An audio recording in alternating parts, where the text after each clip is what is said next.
Na yata, talagang inaabot tayo ng gabi. Napakarami ng testigo. Yung iba hindi na natin pinasalita. Pero kahapon at yung day before that, talagang nangongolekta na tayo ng affidavit, ng mga coupon, ng iba't ibang forms na pinapakita nila bilang ebidensya ng mga pangyayari. So natutuwa naman ako kasi nabubuo natin ang kwento. At pinapahiwatig ko lang sa mga ibang opisyal na napabanggit, hindi naman natin pinupursige ito upang pahiyain sila or pagtawanan sila or ituro sila, kundi para malaman natin ang katotohanan at itigil na itong PI na klarong-klaro naman, ang dami na nagsalita, yung mismong author ng Santiago ruling, si Chief Justice Davide, ang mismong author ng rulings na sumunod ni Raul Lambino, nagsalita na si Justice Carpio, nagsalita na rin si Justice Ascuna, ang dami-dami na pong nagsalita ang ating Commissioner ng Konstitusyon, Rene Sarmiento, pagkarami-rami ng legal luminaries na nagsasaad hindi pwede magkaroon ng PI pagkat hanggang ngayon wala tayong batas na nagtatakda ng maayos na proseso para ito.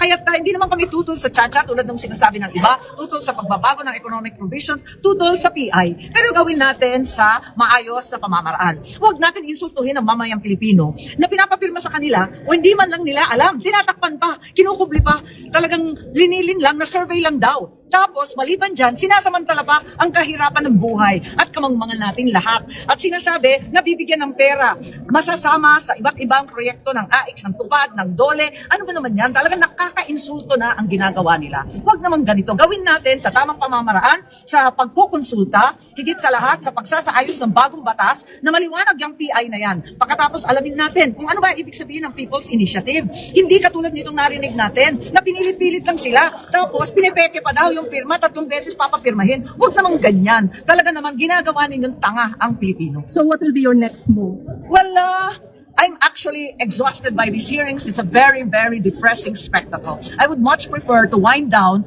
but on the other hand, there remain certain members of the Senate who still want to hear from Mr. Anthony Abad, who is actually at the bottom of every form. We still need to derive for the minority leader, the donors list, for the highly expensive TV ad of 55 million pesos. And there are so many other witnesses who have been mentioned. There are so many other names that have been mentioned by our witnesses today and in the last hearing that have not been able to come or refused to come. So my preference, like I said, was to put an end to this PI and let us do this properly without demeaning and degrading our people. The Constitution is not for sale. Neither are the Filipinos for sale. Ma'am, are you going to issue an open invitation to Congressman Nograles? Kasi repeatedly looking for mention. Well, unfortunately, certain party lists and congressmen were mentioned.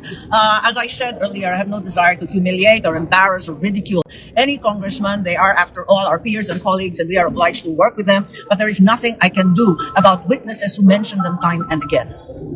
You're going to summon It's very curious that they now invoke interparliamentary courtesy after passing out the form to hundreds of thousands of people trying to abolish us, the Senate. May kurtesiya pa ba pag inuupakan na kami at pinapabura? Gusto nila, ibagsak na, tanggalin na yung Senado, tapos ngayon, umiiyak at sinasabi, oy, mag-courtesy naman kayo. Nakakalito naman nata to. Senator, yung kay House Majority Leader Dalipe, in-urge niya yung Senate na terminate na yung PI inquiry at Oo nga, nakakatuwa. Nakakatuwa nga sila humingi sila ng ceasefire. Ang akin naman, nag-umpisa ito sa inyo. Ibasura na po ninyo yung PI na yan.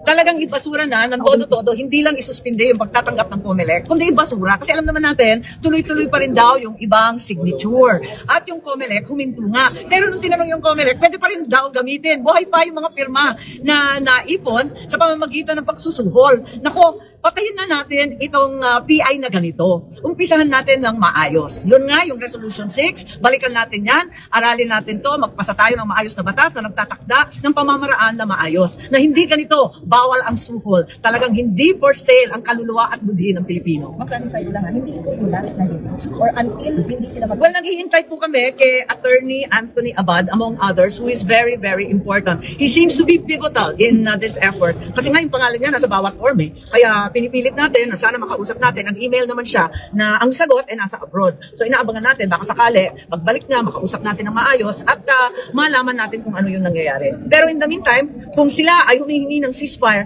ako naman ay humihingi na ibasura na nila ito. Sabi nga nung isang kapitan kanina, si Kapitan Estorpe, tigilan na natin to, sayang ang pera, sayang ang panahon. May mga tunay na problema ang Pilipino. Ang mahal-mahal ng bilihin. Dito sa Davao, baha-baha, hindi makapunta yung mga taga-Tagum, ang mga taga-Oriental, Occidental, walang makatawid. Labis-labis ang kalamidad. Apakamahal ng gasolina at pagkain. Bakit tayo nakatutok dito sa ganitong klaseng hearing na napakarami nating problema? Naku, talaga naman, sa palagay ko, pamilyang Pilipino, hindi ito ang pinag-aabalahan. Sabi nga nung survey, 1% lang ang nakatutok sa Chacha. Baka kami na ngayon.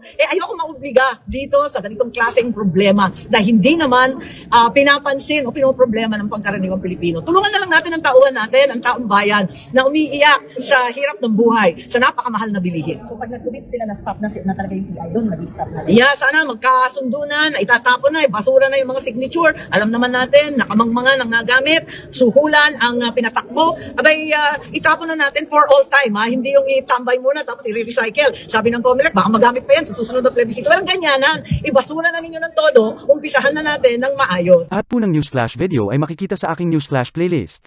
Sa mga gusto naman po ng mga biblical topics, punta po kayo sa aking channel na Mahafree TV.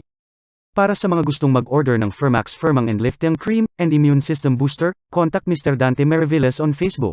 Cell phone number 090865535757.